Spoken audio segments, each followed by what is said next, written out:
Alright, welcome everyone to the second episode of Contrast Corner. Strap in because this is going to be a good one. We have two fierce competitors coming from different types of conversations all over the world.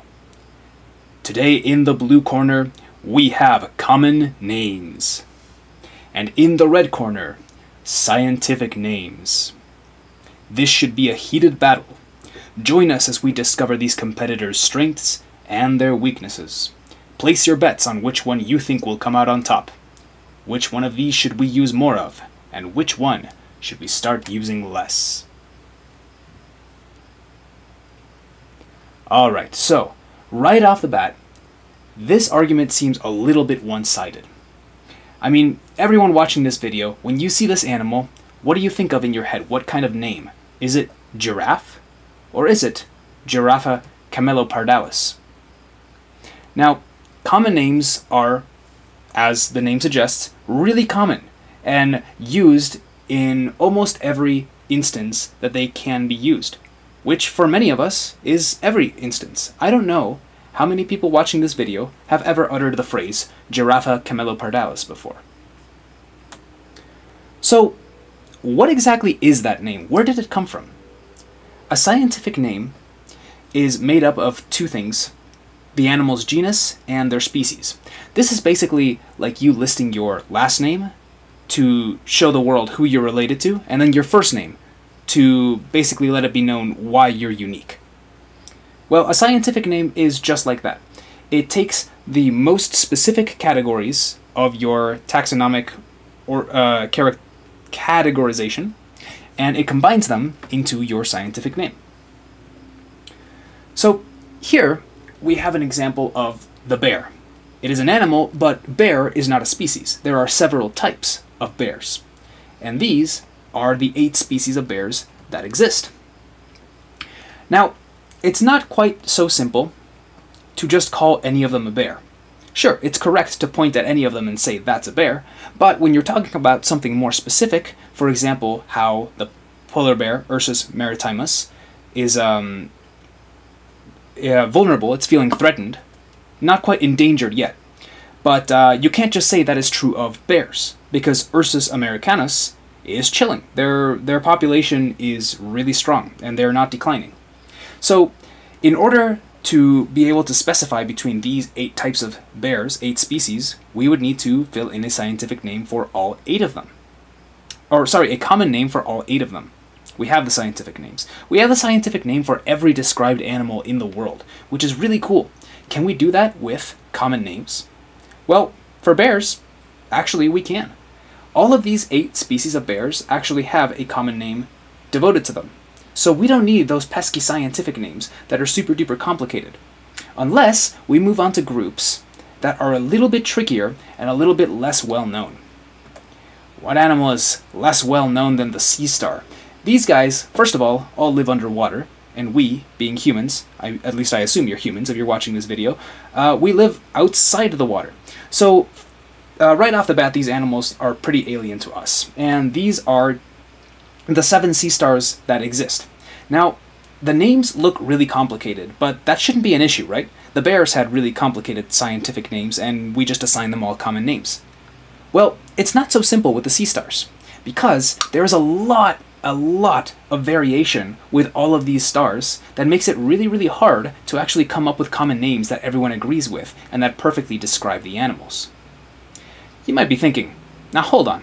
How much variation could there possibly be in one species of sea star? To which I would respond, you poor innocent soul. You must be new to invertebrate classification. We are not talking about species of sea stars here. Asteroidea, the sea star, is a class in Linnaean taxonomy, and all of these fancy names that you see here are classed as orders. To put this into perspective, the largest of these orders is Valvatida, and within Valvatida, there are 16 different families, 172 genera, and approximately 695 species.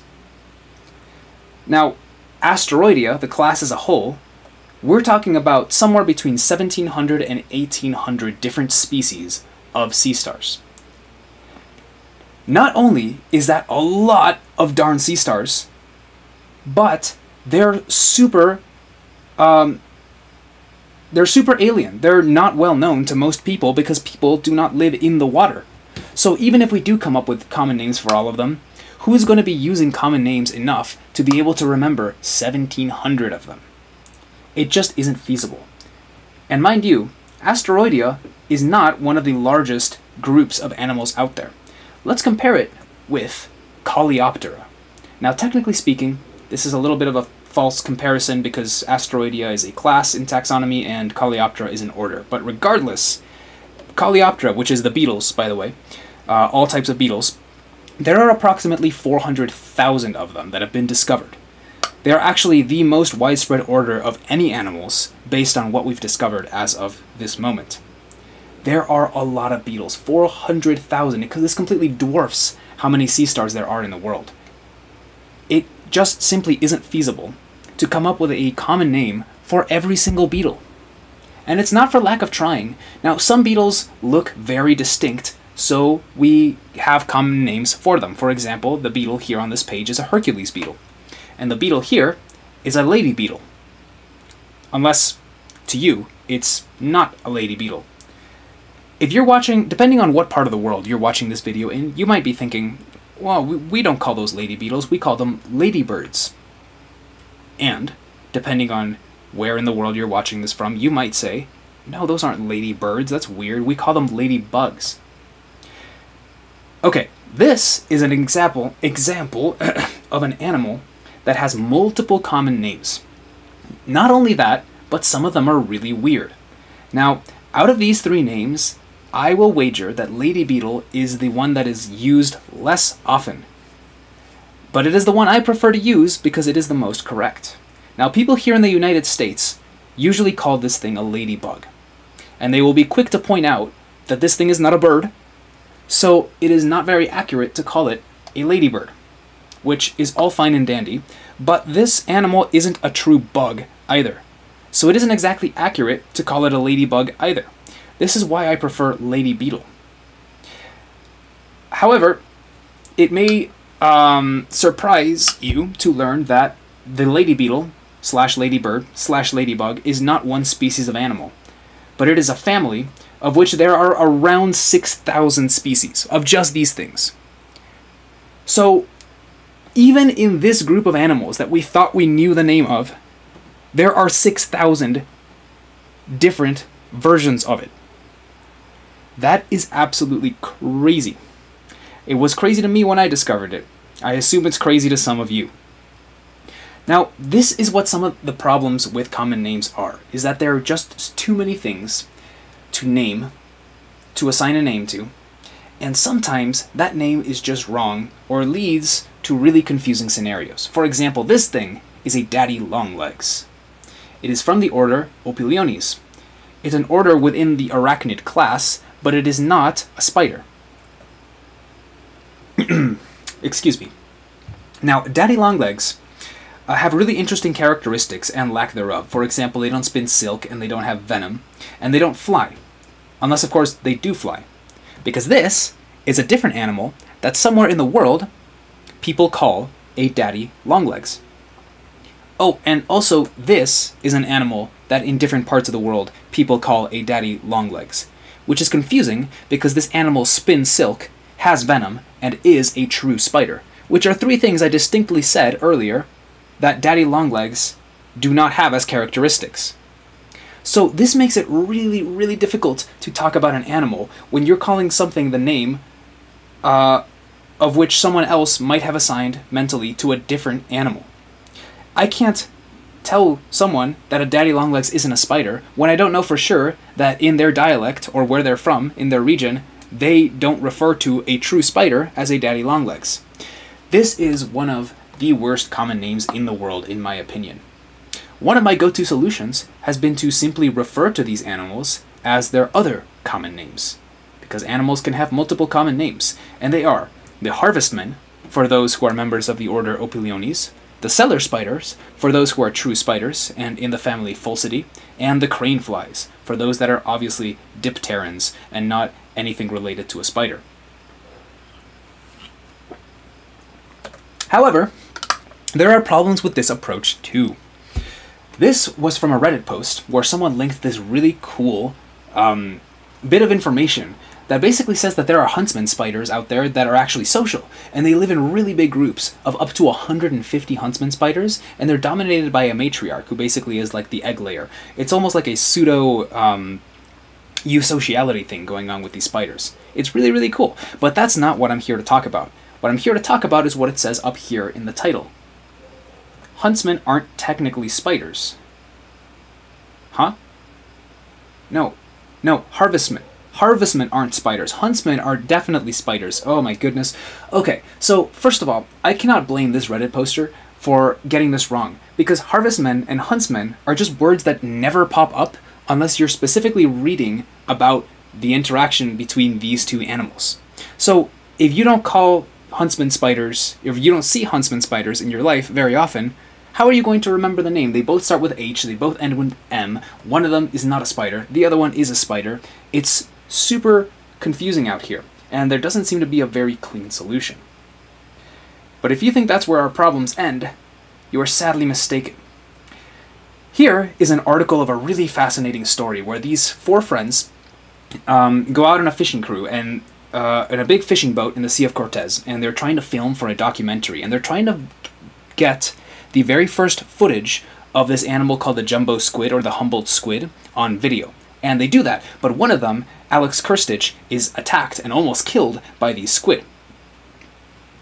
It's a really, really fascinating story, but I'm not going to get too much into the story here. I really want to focus on what is said here in quotes in this article by the Los Angeles Times. It's a quote directly from Alex Kirstich that says, "They were everywhere. It was the first time I had ever seen a giant squid, period." So, this is a pretty problematic quote.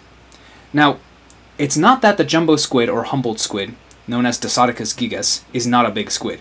It is a really big squid, as you can see from this image. In fact, it might be accurate to say it is a giant squid, but it is also at the same time not accurate to say that it is a giant squid. Bear with me for a second. This is a statue of Architeuthis. It is a genus of really big squid that live really deep in the ocean, and I don't have a real image of them because A, we don't have a lot of pictures or videos, even in this day of age, of these animals because they live so deep in the ocean that they're really mysterious and they're really hard to film. Also, this was a really cool statue of the thimble tickle squid in Newfoundland, Canada, which has been estimated to have been the biggest giant squid ever found, and this statue of it is really cool. The common name of Architeuthis is the giant squid. So you can see where this might become confusing, where it is absolutely accurate to use giant as a descriptor of something you find out there in the world. Like, if you see a really big spider, you can say that's a giant spider. If you find a really big squid, you can say that's a giant squid.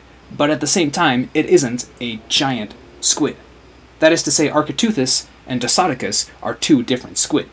Now, the article from the Los Angeles Times very cleverly adds that the animal they're talking about is Dicercus gigas, and they use the name jumbo squid several times. But it's very easy to see how in a different conversation this could have led to a lot of confusion.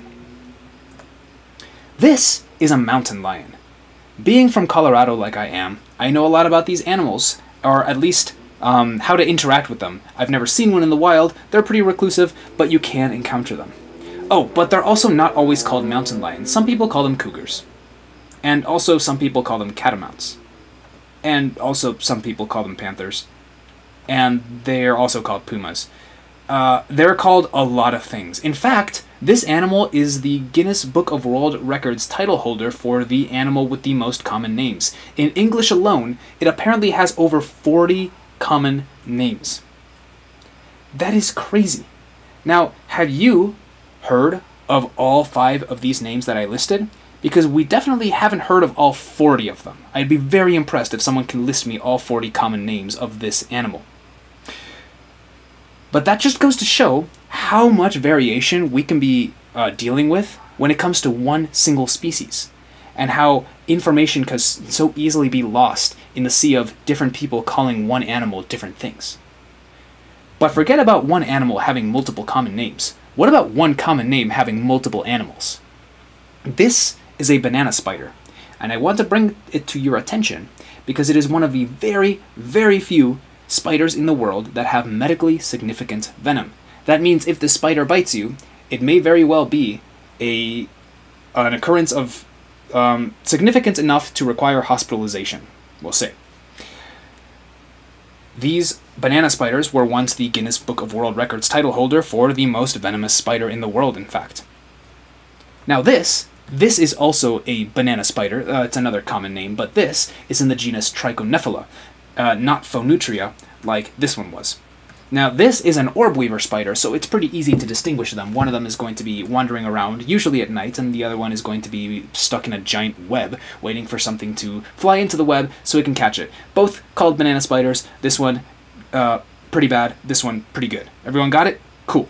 Oh wait, this is actually also a banana spider, and to make matters more confusing, it lives in the exact same place as this banana spider, and they kind of hang out in the same area, but this is also not Phonutria. This is a type of spider in the genus Cupienius, which also does not have medically significant venom. It is actually thought of as quite harmless. So, basically we have banana spider, bad, banana spider, good, banana spider, looks bad, but is also good.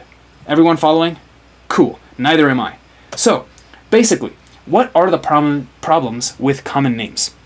There are a bunch of problems with common names. For example, common names cannot possibly cover every animal species in the world. They just can't. There are millions and millions of animals in the world, and millions more that are no longer alive that went extinct that we also have to name, and we just cannot cover them. And so, there are going to be millions of animals out there that just don't have a common name. This is something that we have to deal with. Second, they can be misleading as to where they're actually classified. If we call an animal a ladybug, for example, that is not classified as a true bug with the other true bugs, that could be misleading. There is also the problem of the fact that common names can refer to completely unrelated species. For example, something that I might say as a fact about a daddy longlegs might be incorrect if the daddy longlegs you were thinking of is different than the daddy longlegs I was thinking of. Another problem is that animal common names can be confused with animal descriptions. A giant squid in this instance is not the same as a giant squid in that instance. Now, common names can change multiple times depending on region or dialect, which could lead to really confusing situations where people don't know what animal they're talking about, even though they might be talking about the same animal. And another problem is it can cause confusion as to which animals are significant, be it because they're dangerous, because they are significant agriculturally, anything that might make an animal important to want to talk about it. Well, it can be very tricky if there are other animals that are getting in the way because they have the same common name. So, is this the end of common names? These are a lot of problems. Maybe we should just stop using common names and embrace our scientific overlords and just go with scientific names. Well, unfortunately, it's not all sunshine and rainbows on that side either. I'd like to introduce you guys to my favorite tarantula. Now, I'm not a mygalomorph person. Tarantulas are nowhere near my top spiders, top favorite spiders, but this is one of the good ones. It is beautiful, in my opinion. Its name is P. regalis, its scientific name, and it is called the Indian ornamental tarantula, among other names, because we know how common names go. There are multiple. However, the genus, when fully spelled out, looks like this. Now, I invite you guys to take a second, if you haven't seen this genus before, to try and sound it out in your brain. Think of how you think it sounds. Now, this is going to be a really interesting experiment because I wonder how close all of us are when we're picturing how this name is spelled. For example, For example, when you pronounced it in your mind, did this name sound anything like Poecilotheria? Because this is how I pronounce the genus of this tarantula name.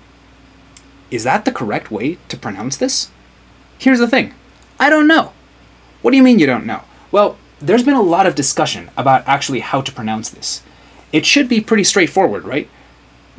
Just use the Latin the Latin rules for how to pronounce each syllable, and you've got the correct pronunciation.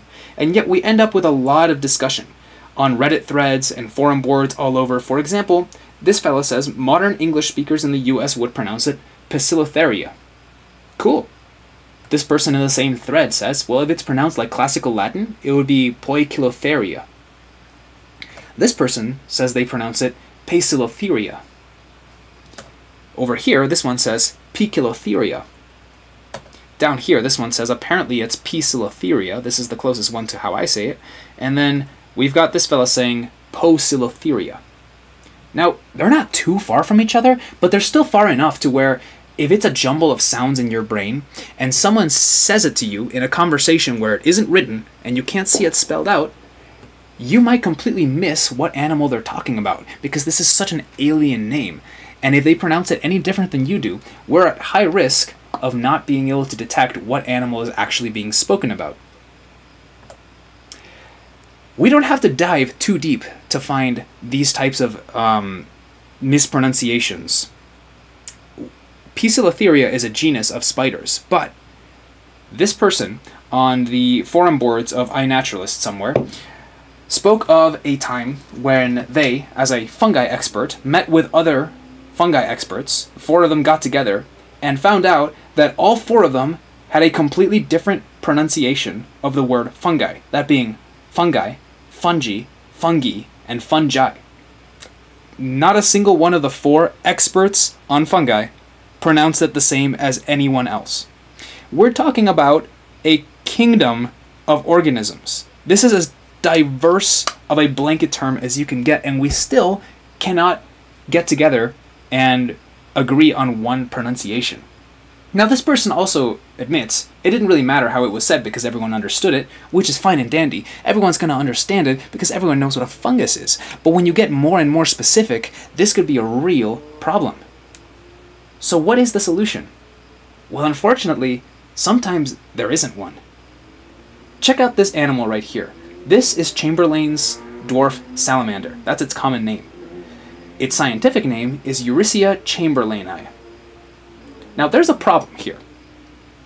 Because if we're trying to get down to the bottom of the roots from Latin and Greek and all of the correct pronunciations and not trying to, inject our own biases of our own language and just pronounce things the way that they were meant to be pronounced, there is a huge problem with this. Because the CH in Latin is not pronounced like a CH in English usually is. It's a hard K sound, a K, just like you hear in words like chorus or chromosome or chronological. But CH in a lot of English words is pronounced like a ch, like you see in chair, or in this case, Chamberlain. So we've got this situation where if you pronounce this word Chamberlaini, then you are not being true to the correct Latin pronunciation. But if you pronounce it Camberlaini, then you are not being true to what the animal's name actually came from, who actually named it. So we have stumbled upon a situation where there is literally no way to pronounce this name correctly by all metrics. You just have to choose what the greater evil is. And most people admit you would say Chamberlaini here. But for everyone who thought we could fix pronunciation by just sticking to whatever the Latin rules said, well, that tactic is kind of out the window now. This actually is pretty common in the world of giving different animals scientific names. For example, Xeroblatta berenbaumi has a really interesting story about how it was named. The person who discovered it actually said that they would name it after the person who donated the most to the fund that they were using to study these cockroaches. And it was won by a woman named May Berenbaum. So that's the name that stuck. Over here we have a horsefly named Scaptia beyoncei. Of course named after a very famous singer from the United States, Beyonce. This is just fair game in the world of scientific naming. But what do we do when the names are in a language that is not very common to most speakers? Like these animals here. This is the curly-haired tarantula on the left side, and over on the right, this is a type of crab spider from Sri Lanka. So let's start with the tarantula over here. It was reclassified in, I believe, 2018 into a new genus, so it is no longer in Brachypelma. It is now in this abomination of what I can assume is a name that came from the Aztec language of Nahuatl, which is fine if you speak Nahuatl, but these L's being followed so closely, following other consonants so closely, is super duper weird to anyone who speaks basically any other language. This word would be pronounced something like Tlitlocat, which is just a mouthful, which is why very few languages ever have those types of consonant clusters. But that is nothing, in my opinion, compared to what this crab spider is, because from all the way over on the other side of the world, from some language that I have to assume is one of the natives to Sri Lanka, which is an island off the coast of India, for those of you who don't know. I have no idea how to pronounce this. My best guess would be that it's Tamarus Manoi Kaushal Yai, but, of course, that might as well be butchering the name. I have no idea. There is no guide to this. If ever there was a guide to pronouncing scientific names, it would have to be rules for Latin, and this name isn't Latin. So what are we supposed to do here? Take a look at this monstrosity. This was a name proposed by a Polish naturalist named Benedict Dybowski. He was attempting to name this crustacean that lived in Lake Baikal. And when I say attempted to, this attempt was shut down, so this name doesn't exist, because it was rejected by the International Code of Zoological Nomenclature. Now, if you're anything like me, you might have just now learned that the International Code of Zoological Nomenclature is a thing that exists. I had no idea. That's really cool that there are people out there who can reject scientific names, so we don't end up with this. My question to them is, where were you guys when this nonsense was happening? There is actually a snail out there in the world whose scientific name is Bah Humbug Eye, named of course after the famous saying of Ebenezer Scrooge in the story A Christmas Carol. There is a ground spider out there in the world whose scientific name is Hot Wheels Sisyphus. These are real scientific names, including this one, this sea sponge named Spongiforma squarepantsii. Now those might sound ridiculous, but some people say, why stop there when we can turn an entire genus into a pun that spits out other puns? For example, this fly on the left is from a genus called Pizza, and it includes species of flies such as pizza pie, pizzeria, and pizza cake. This tiny little frog on this person's fingernail that we see in the center here, it's from a genus called Mini, of which there are 3 species, and their names are Minimum, Miniature, and Minuscule. Over on the right, we have a beetle. This beetle is from the genus Jelly, and it has several species in this genus, including Jelly Bean, Jelly Roll, and Jelly Donut. These are actual names of these animals. They can't change. It's locked in. They are the animal's scientific names, and they're complete jokes. So, basically, this feels a lot like we are looking at animals that are so benign that no one would bring them up in conversation unless they were talking about things from a scientific perspective. And therefore, the scientists decided, why not have a little bit of fun? This smells a lot like the terms of service agreements that nobody reads before clicking accept. This is a lot like what this feels like. And honestly, it kind of has the energy of the fact that all of this is a little bit irrelevant, that we can have this much fun to it.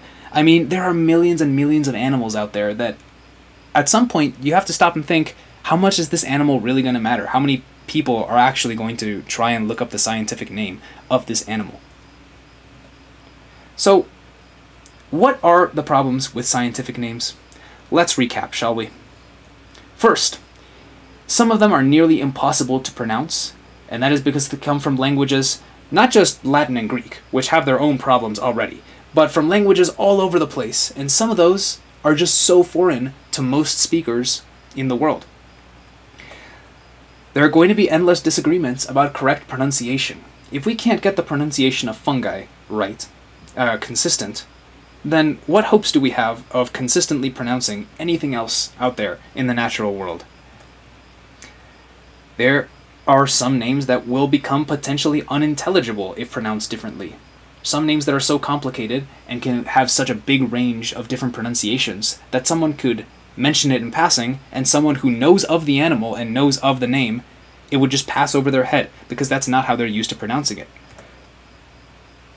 Pronunciation debates are sometimes impossible to settle, like in the case of Eurycia chamberlaini. No matter how you pronounce it, you're going to be breaking some sacred rule, either of Latin or either of the person's name that passed it on to the animal.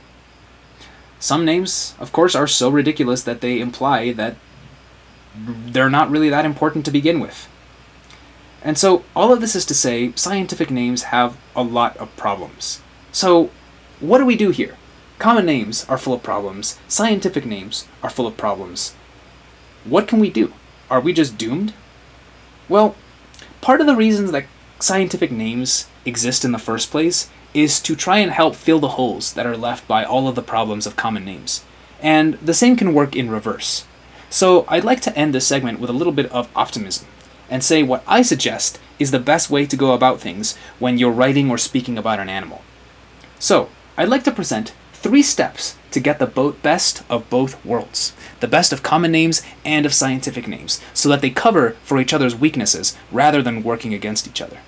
Let's say you're writing a paper on amblypygids from the order Amblypygi, or however it's pronounced.